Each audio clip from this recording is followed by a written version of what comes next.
예, 안녕하십니까. 주제로 살펴보는 요한복음 5번째 시간, 사마리아인의 증언, 이 주제로 함께 교과 공부를 하기 위하여 돌아왔습니다.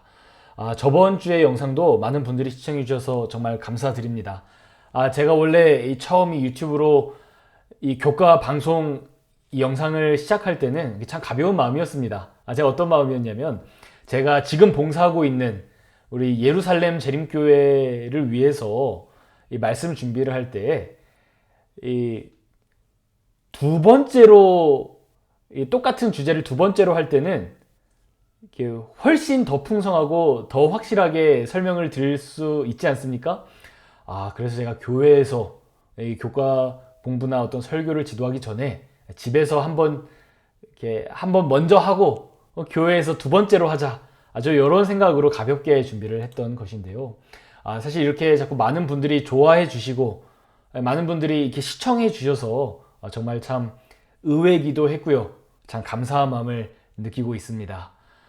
제가 그런데 이 유튜브에 올라가는 영상은요, 제가 교회 봉사를 마치고 저녁에 와서 잠깐 교과를 한번 훑어보고 이렇게 준비하는 것이기 때문에 아주 이렇게 깊게 준비하지 못한다고 하는 어떤 마음에 좀 그런 결림이 아직도 조금 있습니다.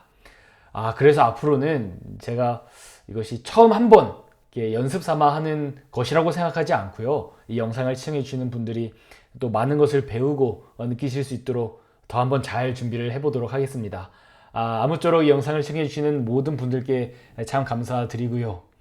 또 아직 구독하지 않으신 분들, 그리고 이 좋아요 버튼을 누르지 않으시는 분들께 한 번씩 눌러주기를 제가 부탁드리도록 하겠습니다. 오늘 또 제 소개를 드리겠습니다. 저는 이창종이라고 하고요. 삼육대학교 신학과를 졸업해서 지금은 히브리대학교에서 이 구약학 석사과정에 있습니다. 지금은 예루살렘 재림교회를 집사의 직분으로 설교도 하고 강의도 하며 섬기고 있습니다. 저희는 지금 주제로 살펴보는 요한복음을 공부하고 있습니다. 오늘은 그 5번째 시간, 사마리아인의 증언에 대해서 배울 것입니다. 오늘의 이야기는 여러분들이 많이 알고 계신 이야기입니다. 그러나 사마리아인이 누군지는 잘 아시는 분이 많지 않으실 거라고 생각을 합니다. 우리 구약 성경에 이 열왕기하, 그리고 이제 역대기하에 보면 이 다윗 왕국, 솔로몬의 이 왕국이 이 북이스라엘과 남유다로 마치 한국처럼 이렇게 분단이 된 역사가 있습니다. 그래서 북이스라엘의 수도는 사마리아였고요. 남유다의 수도는 예루살렘이었습니다. 여기서 보듯이 사마리아는 북이스라엘의 좀 중앙에 위치해 있고, 예루살렘은 통일왕국 때부터 이미 오래된 수도였기 때문에 이 국경에 아주 가깝게 붙어 있는 것을 보실 수가 있죠. 이것은 마치 아주 한국과 유사한 상황인 것입니다. 이스라엘의 역사는 그래서 한국의 역사와 아주 유사한 점이 참 많이 있고요. 그래서 사실 이스라엘에 사는 유대인들도 한국과 이스라엘은 어떤 굉장한 유사성이 있다라고 이렇게 인정을 하곤 합니다. 그들이 어떻게 최후를 맞이했는가를 보면 상당히 다른 최후를 맞이합니다. 북이스라엘은 열왕기하 17장에 이 호세아 왕 때에 아수르 왕, 이 살만에셀 때 이 침공이 시작이 되고요. 우리 성경에 나오지 않지만 살만에셀의 후계자인 사르곤과 에사라돈의 시대에 사마리아가 완전히 함락당해서 이 사마리아로 다 포로로 끌려가는 그 이야기가 성경에 기록이 되어 있습니다. 유다는 사마리아의 멸망 이후로도 한동안 국가가 지속이 되는데요. 그랬던 유다가 열왕기하 25장에 보면 이번에는 바벨론의 왕에게 예루살렘이 점령당해서 다 예루살렘이 다 무너지고 하나님의 성전이 다 무너지고 유대인들이 바벨론으로 끌려가는 이야기로 이 열왕기하가 마치게 되죠. 이렇게 북이스라엘과 남방유다는 각기 서로 다른 제국의 식민 이 국가가 되어서 다 포로로 끌려가게 되었습니다. 여기에 아수르라고 하는 나라와 바벨론이라고 하는 나라는 어떤 자기의 이 식민지에 좀 다른 정책을 펼쳤습니다. 살짝 오타가 있군요. 이 식민지에 아수르는 먼저는 자치권을 부여해 주었습니다. 그래서 그 나라에서 세금도 걷고요. 어떤 군사력도 충당을 하고요. 이렇게 했던 거죠. 그런데 그 식민지가 반란을 일으키면 그 식민지의 왕을 없애버리고 아수르의 좀 이렇게 협력적인 사람을 왕으로 세웁니다. 그런데 그 왕도 반란을 일으키면 아예 식민지를 아수르로 동화시켜버리고 아수르 제국의 개발되지 않은 지역으로 그 포로들을 다 이주해서 거기를 개간시키는, 이것이 아수르가 했던 일입니다. 우리 성경에서는 사마리아가 그렇게 했던 것으로 나오고요. 성경에 등장하지 않지만 아수르의 역사 기록에 의하면 수돈과 두로도 이와 똑같은 일을 겪었습니다. 그래서 이 사마리아, 이 북이스라엘은 이 베가라고 하는 왕이 아수르의 반기를 들었고요. 그래서 이 베가 왕을 이렇게 없애버리고 아수르가 호세아라고 하는 왕을 사마리아의 왕으로 삼았습니다. 그런데 이 사마리아조차 반란을 일으키자 아수르가 이 북이스라엘의 이 사람들을 다 잡아다가 이렇게 아수르로 다 이주시켜서 아수르 사람들로 동화시켜 버린 것이죠. 그런데 그 이후에 이 아수르라는 나라가 거의 멸망해 버리는 일이 일어나고요. 원래는 아수르의 속국이었던 바벨론이 반대로 아수르를 삼켜버리게 됩니다. 그런데 이 바벨론의 식민지 정책은 아수르와는 사뭇 달랐습니다. 이 아수르는 그래도 식민지로부터 어떤 경제적, 군사적 이득을 얻는 것을 좀 관심을 기울였다면 바벨론은 그런 것에 대한 전혀 관심이 없었던 것이에요. 바벨론은 식민지를 점령하면 그 국가를 완전히 파괴시켜 버렸습니다. 그리고 오직 사람들만 데리고 노예로 데려간 것이죠. 우리 성경에 나오는 예시가 예루살렘이 그런 경우입니다. 어떤 예루살렘에게 이렇게 항복을 할 기회도 주지 않았고요. 어떤 식민지가 될 기회도 주지 않았고요. 그냥 쳐들어와서 다 부셔버린 것이죠. 그리고 사람들만 노예로 데려간 것입니다. 이것이 아수르에 대한 경우도 마찬가지입니다. 바벨론이 반란을 일으켜서 아수르를 점령할 때 보통 이 아수르나 당시의 이집트나 히타이트 같은 국가들은 어떤 국가를 점령하면 그 국가가 이제 제 것이 되는 것 아니겠습니까? 그래서 가급적 그 도시들을 파괴하지 않았고요. 사람들을 죽이지 않았습니다. 근데 바벨론은 봉기를 일으켜서 당시의 아수르의 이 수도와 주요 도시였던 아수르시와 니네베시를 그냥 파괴시켜버리죠. 점령의 의사가 없었던 것입니다. 아수르 사람들이 여기서 굉장한 충격을 받습니다. 전쟁이 일어나 봐야 이렇게 좀 점령당하고 마는 거겠지라고 생각했던 아수르 사람들이 자신의 수도가 완전히 파괴되는 것을 보고 경악을 금치 못하죠. 이것을 보고 경악을 금치 못했던 다른 국가가 있는데 그것이 이집트였습니다. 이집트도 아수르와 오랜 기간 전쟁을 했는데 아수르에게는 전쟁에서 져도 조금 땅을 떼어주는 것 정도로 끝났지만 바벨론이 저렇게 하는 것을 보니까 만약 바벨론이 아수르를 삼키고 이제 이집트가 바벨론과 전쟁을 해야 되는 때가 온다면 이집트가 남아나지 않겠는 거예요. 이 일은 당시 사람들에게 아주 충격적인 사건이었습니다. 그래서 우리 성경 기록에 어떤 기록이 있습니까?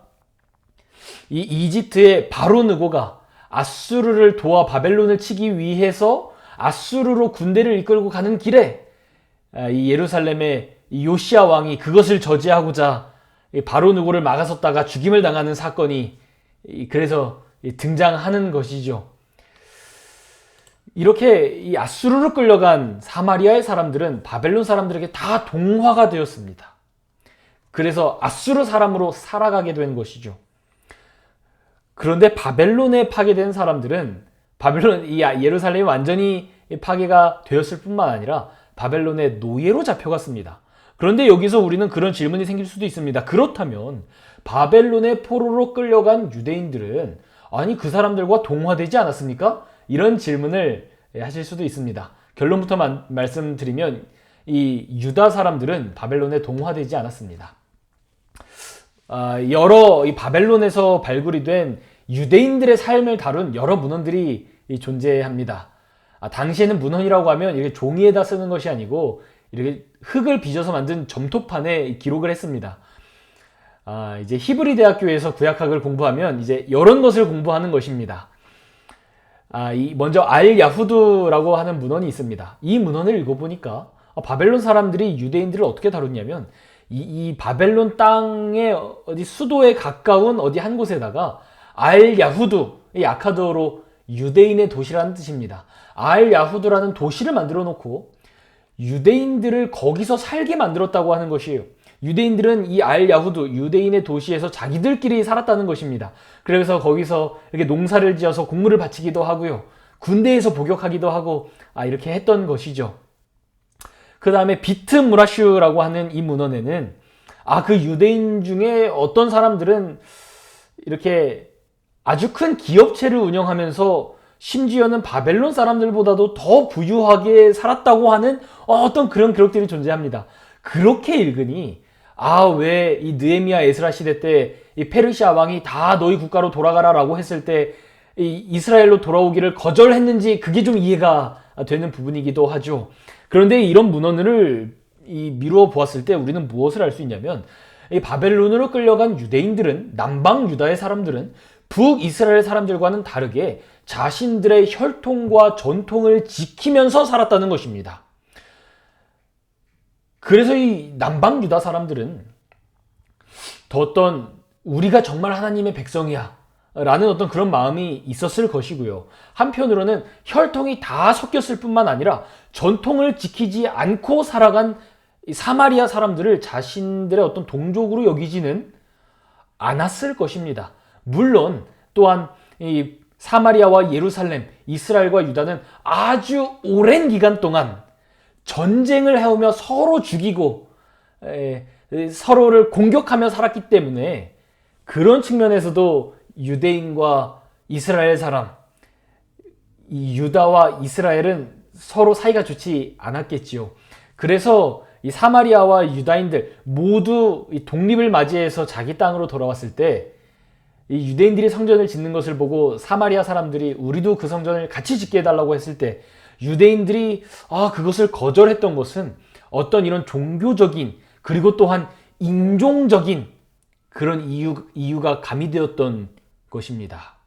이렇게 유대인들이 사마리아 사람들을 거절하면서 유대인과 사마리아인 사이에는 엄청난 불화가 시작됩니다. 물론 불화는 옛날 이 분열 왕국 시대 때부터 있었지만 이때부터는 두 국가가 서로 어떤 통일의 의지도 없고 우리는 한 민족이야 어떤 그런 의지도 없고 그냥 아예 두 국가로 서로 적대국으로 살아가기로 결정을 한 것이죠. 그래서 예수님 시대에 이르러서는 이것이 예수님 시대의 지도입니다. 우리 여기 지도에 보면은 밑에 유데아라고 써 있는 유대 지방이 있고요. 그 위에는 사마리아가 있죠. 이 둘은 모두 어떤 국가로서 존재했던 것은 아닙니다. 로마가 자신들의 행정구역을 나눌 때 그들의 인종과 종교에 따라서 이 이스라엘 땅을 이렇게 분할 통치했던 것입니다. 그래서 예루살렘이 있는 유대 지방이 있고요. 또 예수님께서 나고 자라시고 많은 사역을 하셨던 갈릴리 지방이 있고요. 그런데 그 사이에 사마리아 지방이 이렇게 딱 껴있는 어떤 그런 모습이 있는 것입니다. 그래서 유대 사람이 갈릴리로 갈 때는 그 사이에 사마리아 지방이 있기 때문에 그 지방을 들리지 않고 이 베레아부터 해서 데가볼리를 거쳐 갈릴리로 이렇게 돌아다녔던 것입니다. 그런데 오늘 이야기에서 예수님은 이렇게 돌아가지 않고 이 예루살렘으로부터 이 사마리아로 이렇게 곧장 간 것을 알 수가 있습니다. 오늘은 그때 일어났던 이야기를 살펴보고자 하겠습니다. 그러나 먼저 우리 성경에서는 사마리아 사람들을 어떻게 묘사하는지 보면 이 유대인들의 사마리아 사람들을 향한 그 적개심을 알 수가 있습니다. 먼저 예수님께서 12 제자를 보내실 때 뭐라고 말씀하셨냐면 이방인의 길로 가지 말고 사마리아인의 고을에 들어가지 말라 이렇게 말씀하셨습니다. 이 말씀은 절대로 이방인이나 사마리아 사람들은 복음을 들어서는 안 된다는 말씀이 아닙니다. 이때는 예수님 복음 사역의 시작이기 때문에 먼저 이 복음을 어느 정도는 알고 있는 유대인들에게 다가가서 유대인들에게 복음을 전하고 아직 어떤 복음에 대한 개념이 확실하지 않은 그래서 복음의 전도가 더 어려운 이방인과 사마리아인들에게는 나중에 가라는 말씀으로 이 말씀을 하셨습니다. 그런데 여기에 예수님께서 뭐라고 말씀하셨냐면 이방인과 사마리아인의 고을에 가지 말라고 하신 것입니다. 이것은 당시의 사마리아의 사람들은 혈통적으로는 유대인과 같지만 그들은 이방인처럼 여겨졌다는 것입니다. 사마리아인이라고 하는 이름이 어떤 욕처럼 비방하는 말로 사용되는 경우가 있습니다. 요한복음에 보면 유대인들이 예수님을 무엇이라고 부릅니까? 귀신 들린 사람이라고도 부르지만 사마리아 사람이라고 불렀다는 것입니다. 당시 사람들에게 야, 이 사마리아 사람아 라고 하는 것은 엄청난 모욕적인 인사였다고 하는 것이죠. 유대인들이 사마리아 사람들을 얼마나 싫어했는지 여러분 이해가 되시죠? 그래서 이런 배경에서 선한 사마리아인의 비유를 들으면 왜 예수님께서 그 레위인과 제사장은 이 아픈 사람을 도와주지 않았는데 사마리아 사람이 도와줬다라고 한지 이해가 되시죠? 이해가 되시죠? 이것을 오늘날 이 현대 이스라엘로 좀 비유를 해본다면 이렇게 비유할 수가 있습니다. 랍비도 그리고 이렇게 이 정통 유대인 하레디들도 어떤 사람을 도와주지 않았는데 저 팔레스타인 사람이 도와줬다. 지금 오늘날에도 사마리아 사람이 존재합니다. 이스라엘의 사마리아 공동체가 존재하고요. 자기들끼리 그 신앙을 지키며 살아가고 있습니다. 그런데 오늘날 이스라엘에서는 사마리아 사람은 아주 그렇게 적대적이고 배척받는 존재가 아닙니다. 왜냐하면 오늘날 유대인들의 저 관심은 팔레스타인에게 가기 때문이죠. 두 민족은 서로 죽이지 못해서 안달입니다. 정말 안타까운 일이죠. 그런데 예수님께서 오늘 21세기에 이스라엘에 오셔서 이 선한 팔레스타인의 비유를 했다면 오늘날 유대인들은 깜짝 놀랐을 것입니다. 왜냐하면 당시의 사마리아 사람들은 유대인들이 아주 혐오하는 종류의 사람이었기 때문에 그렇습니다. 그런데 여러분 이것을 주의해야 합니다. 오늘날에는 사마리아 사람들도 복음의 대상이라고 하는 것입니다. 온 이스라엘에 복음의 전파가 이루어지자 예수님께서는 승천하시기 전에 온 유대와 사마리아와 땅끝까지 이르러 증인이 돼야 된다 했고요. 그래서 사도행전에 보면 이 제자들이 이 사마리아에서 이 성령의 역사를 이뤄내는 그 사건을 우리가 볼 수가 있습니다. 그래서 우리 엘렌 화이트께서도 이 시대 소망에 이렇게 말씀하셨습니다. 유대인과 사마리아는 모든 어떤 거래도 다 피했고요. 아주 필요한 경우에는 이렇게 만남이 있었겠지만 유대인은 사마리아인에게 빌리려 하지 않았고 친절한 행위도 하지 않았고 떡 한 잔이나 물 한 잔도 얻으려고 하지 않았다는 것입니다. 이렇게 유대인과 팔레스타인 죄송합니다. 제가 여기 자꾸 살다 보니까 유대인과 사마리아 사람 사이에는 이런 아주 감정의 골이 깊게 있다고 하는 것이죠. 여러분, 우리 교과는 이런 질문을 던집니다. 우리 교회에도 어떤 사회적인 금기, 예를 들면 이런 사람은 교회 나와서는 안 돼. 이 사람은 복음을 들어서도 안 돼. 그런 사람이 있을까요? 마치 요나의 마음처럼 요나가 니느웨로 복음 전도를 가기 싫어했던 것처럼 저 사람은 다 지옥 가야 돼. 저 사람들은 다 처벌받아야 돼. 라고 얘기하는 그런 집단이 우리 교회에도 있을까요?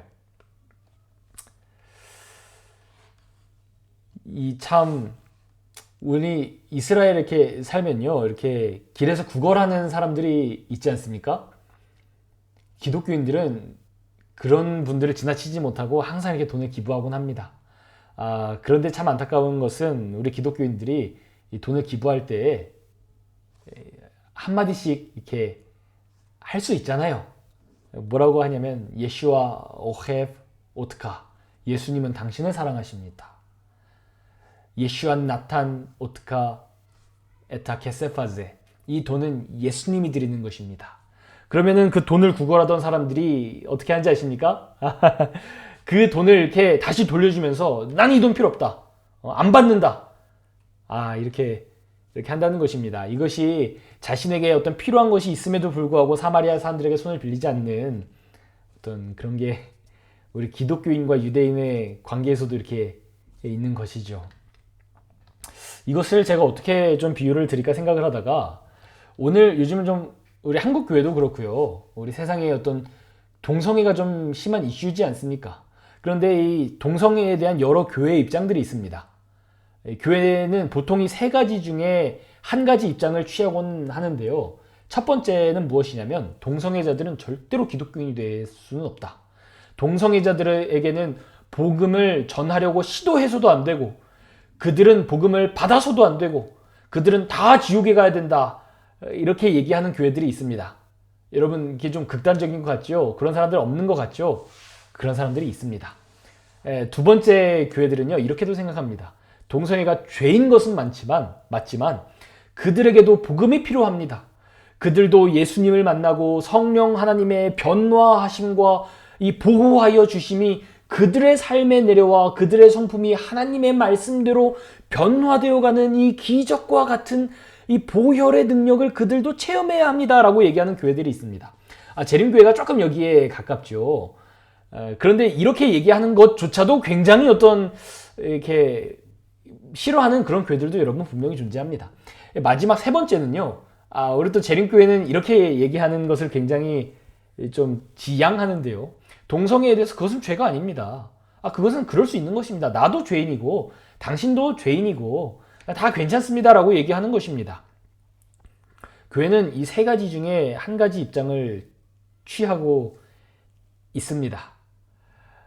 아마 당시에 유대인들이 사마리아인들을 바라보는 관점이 오늘날 우리 교회가 이런 동성애자들을 바라보는 관점과 아주 유사할 것 같습니다. 그런데 오늘 말씀은 우리에게 어떤 가르침을 주냐면, 우리 교회가 아주 가증하고 아주 심각한 죄인이라고 여기는 그 사람들에게도 예수님의 복음이 들어가야 합니다라고 얘기하는 것입니다. 제가 이것을 아주 조심스럽게 제가 여러분들께 말씀을 드리고요. 그래서 절대로, 저는 밑에 제가 강조해놨지만 절대로 동성애가 죄가 아니라고 얘기한다든지 그것이 별건 아니라고 얘기하는 그런 것은 절대로 아닙니다.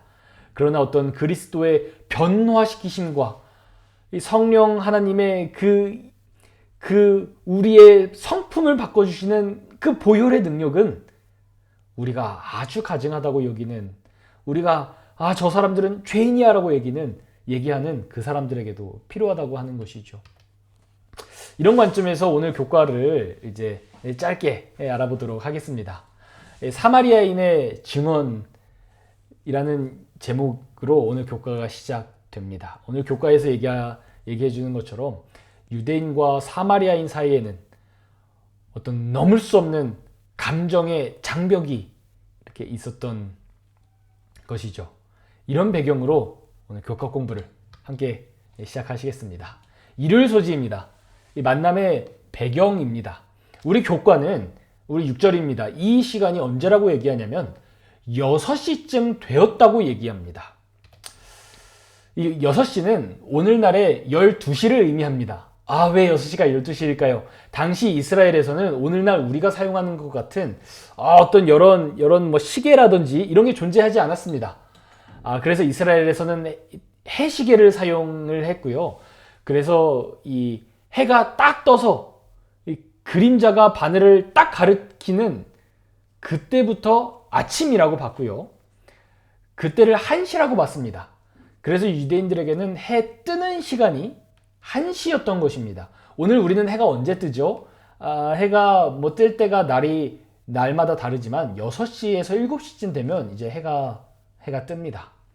그래서 이 유대인들의 시간을 오늘날 시간으로 바꾸려면 6시간이나 혹은 7시간을 더 해주면 가능한 것입니다.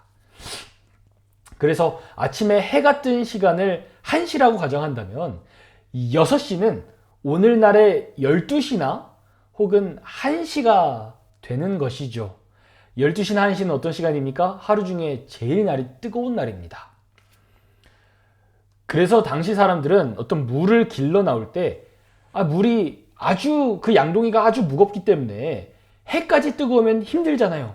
그래서 해가 뜨지 않는 아주 이른 아침이나 혹은 해가 지고 난 저녁에 물을 길러 오는 것이 일반적인 것입니다.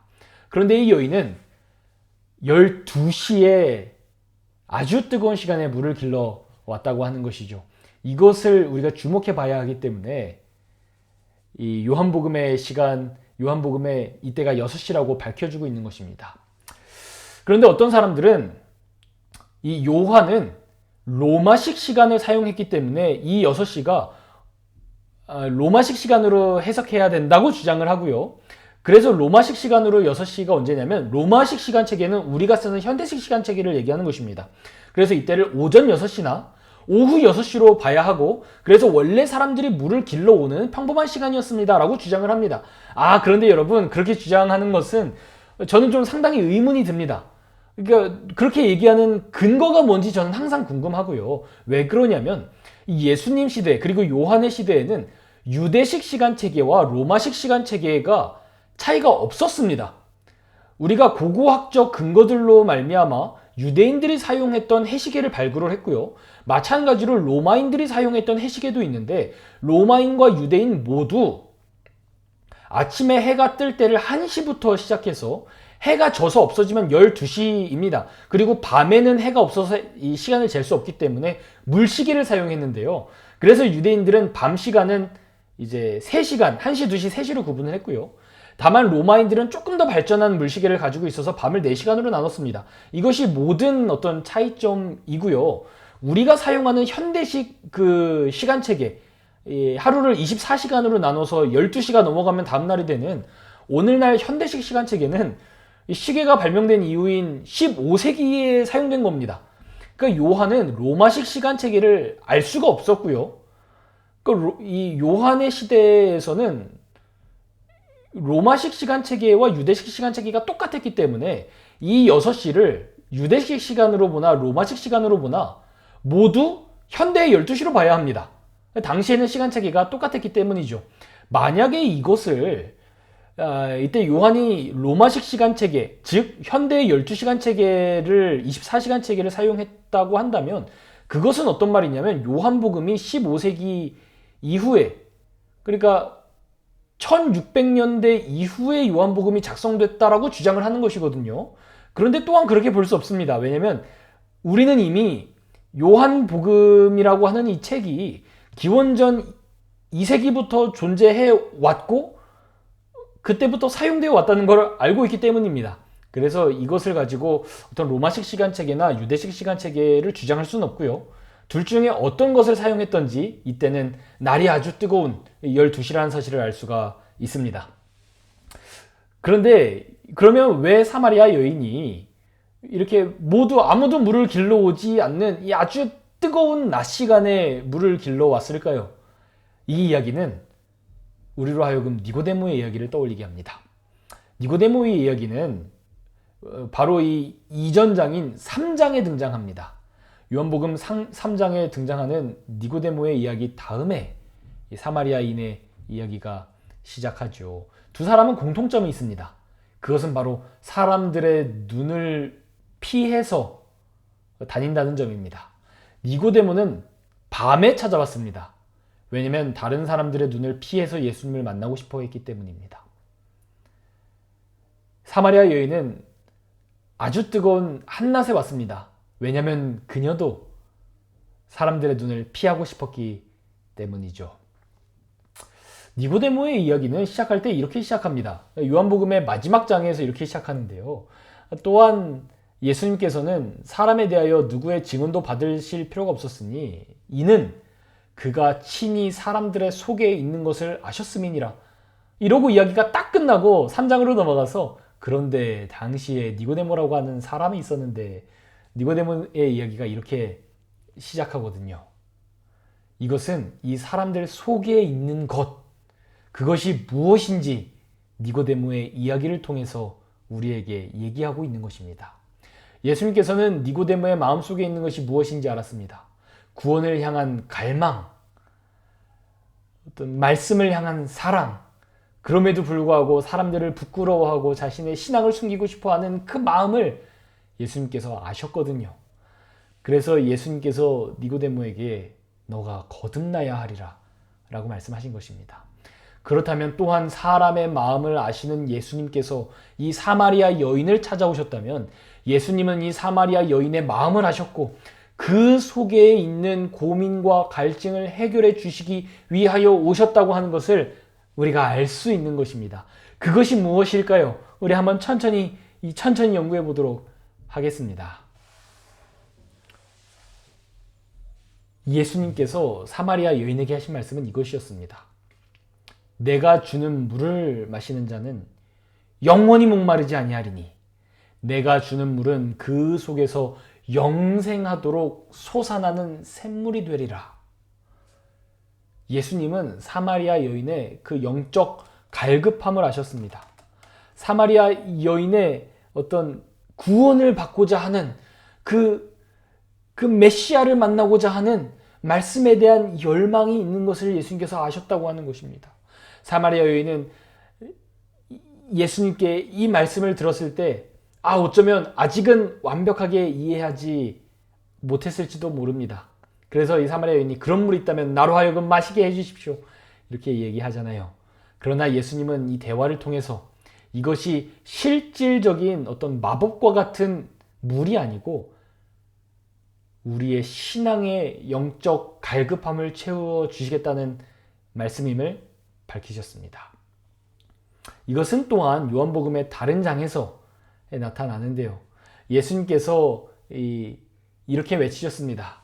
나를 믿는 자는 성경의 이름과 같이 그 배에서 생수의 강이 흘러나오리라 하시니 이는 그를 믿는 자들이 받을 성령을 가리켜 말씀하신 것이라. 이렇게 말씀하셨습니다. 이것은 무슨 말일까요?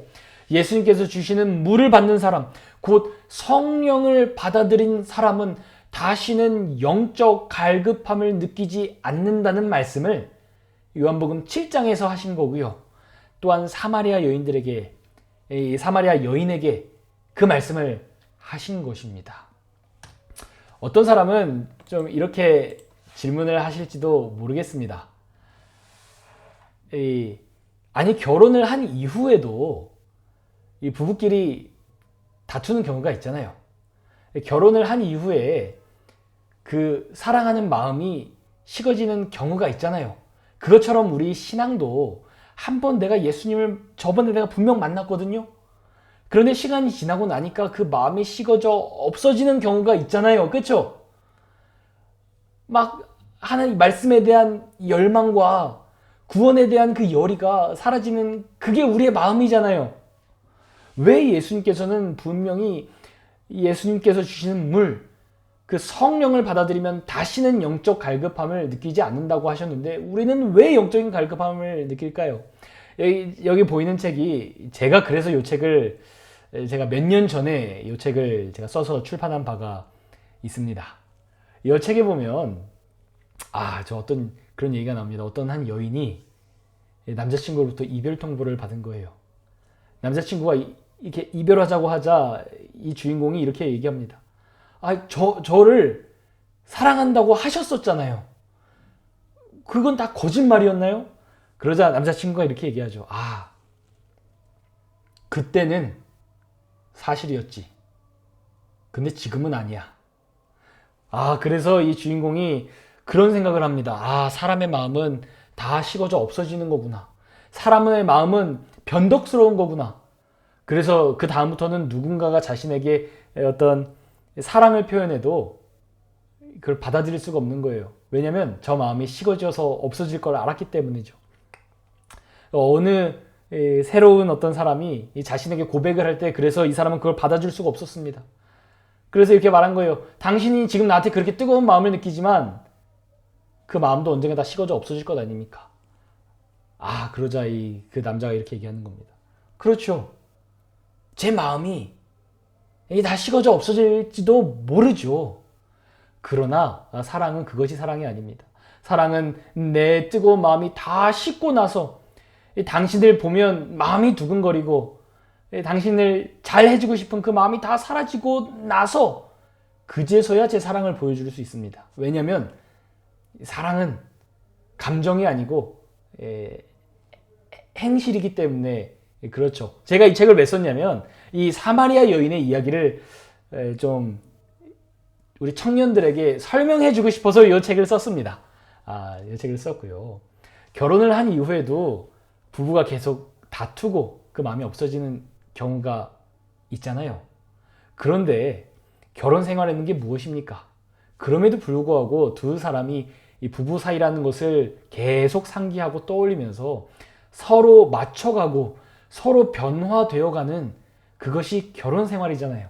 내가 오늘 잠깐 내 배우자에게 화가 났다고 해서 그렇다고 해서 그 두 사람이 어떤 부부 관계라고 하는 이 사실이 사라지는 게 아니잖아요.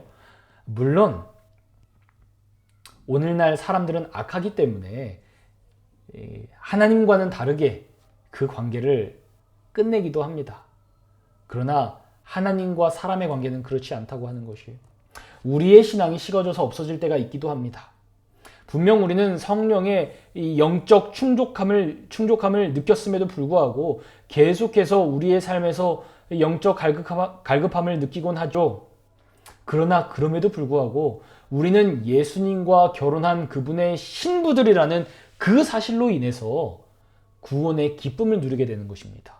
내가 어떤 율법을 지켜서 하나님께 인정을 받아 구원을 받는 것이 아닙니다. 내가 어떤 거룩한 상태를 유지하고 있어야 구원을 받는 것이 아닙니다.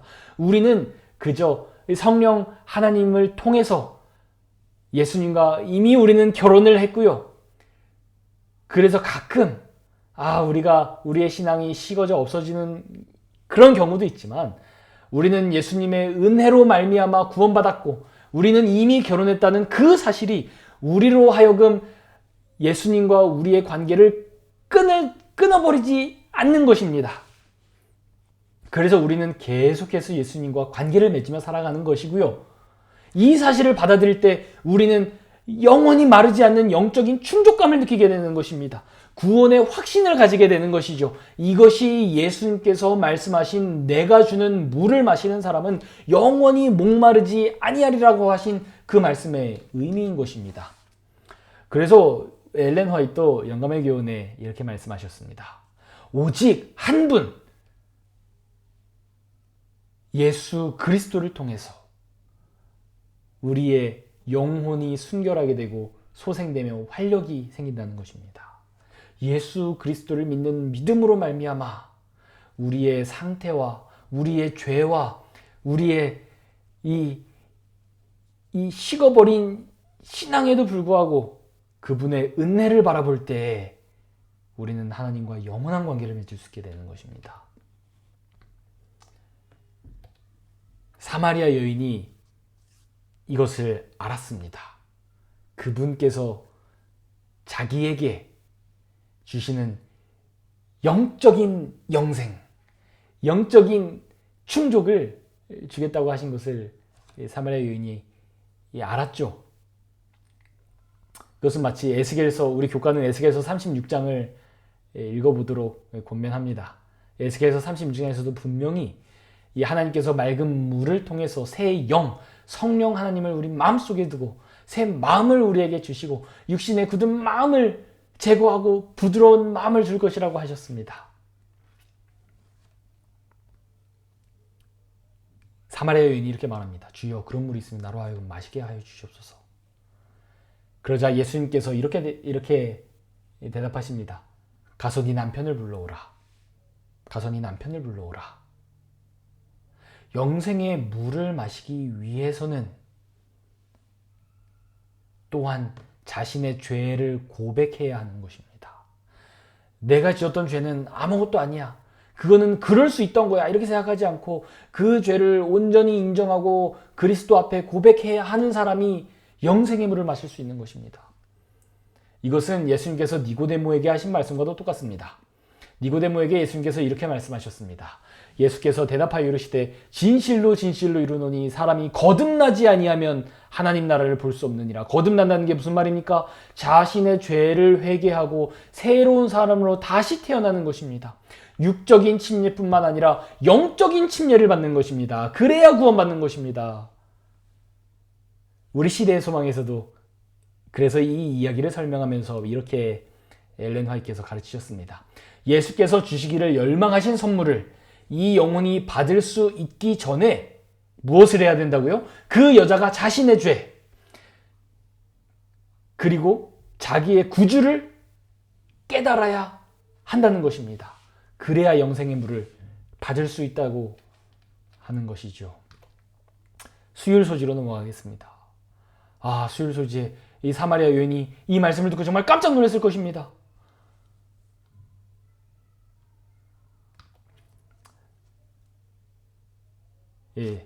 깜짝 놀랐을 것입니다.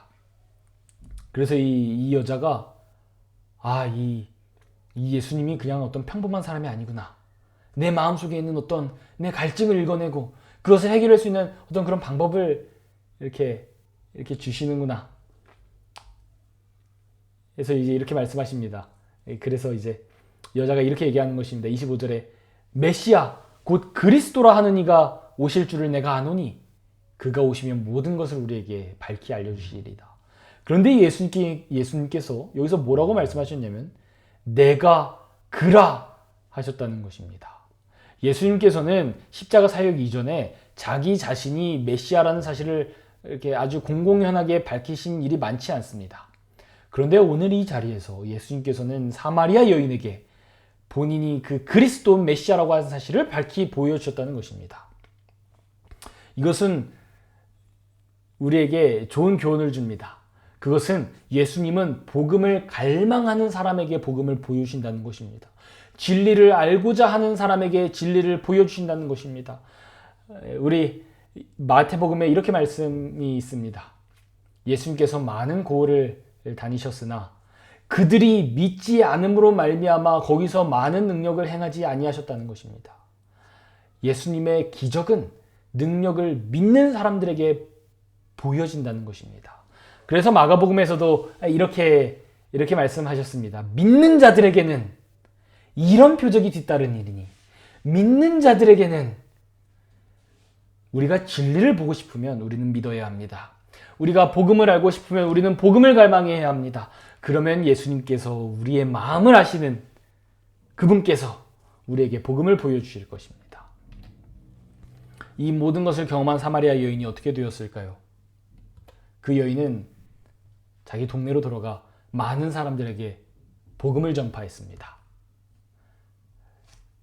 그래서 이렇게 말합니다. 39절입니다. 여자의 말이 내가 행한 모든 것을 그가 내게 말하였다 증언하므로 그 동네 중에 많은 사마리아인이 예수를 믿으니라.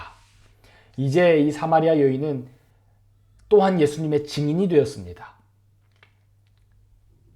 그리고 증인의 일은 무엇이라고요? 우리 저번 주에 다 공부했습니다. 증인의 업무는 증언하는 것입니다. 그러자 많은 사람들이 한 증인으로 말미암아 예수님을 바라보게 되었다는 것입니다. 특히 이 여인은 당시 사람들 중에서도 아주 죄인 중에 죄인이었습니다. 그래서 이 사람들을 피해서 사람들을 보지 않기 위해서 그 늦은 시간에 우물가에 간 것 아니겠습니까? 그런데 이 죄인이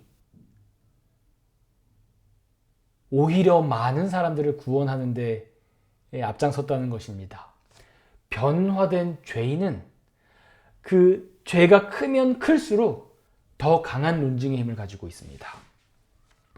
예수님의 복음은 모든 사람을 변화시킵니다.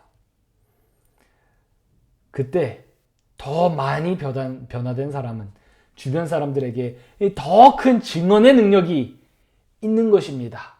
그것이 오늘 이 사마리아인의 증언을 통해서 우리에게 보여진 것이죠. 오늘 교과는 여기까지입니다. 오늘 교과의 이 제목 사마리아인의 증언, 이것은 정말 감동적인 이야기가 아닐 수 없습니다. 오늘 이 이야기처럼 우리 모든 이 영상을 시청해주시는 분들과 제가 용서받은 죄인으로서 또한 우리 사회 속에서 강력한 증인으로 살아가게 되기를 간절히 바랍니다. 오늘 영상을 여기서 마치도록 하겠습니다. 감사합니다.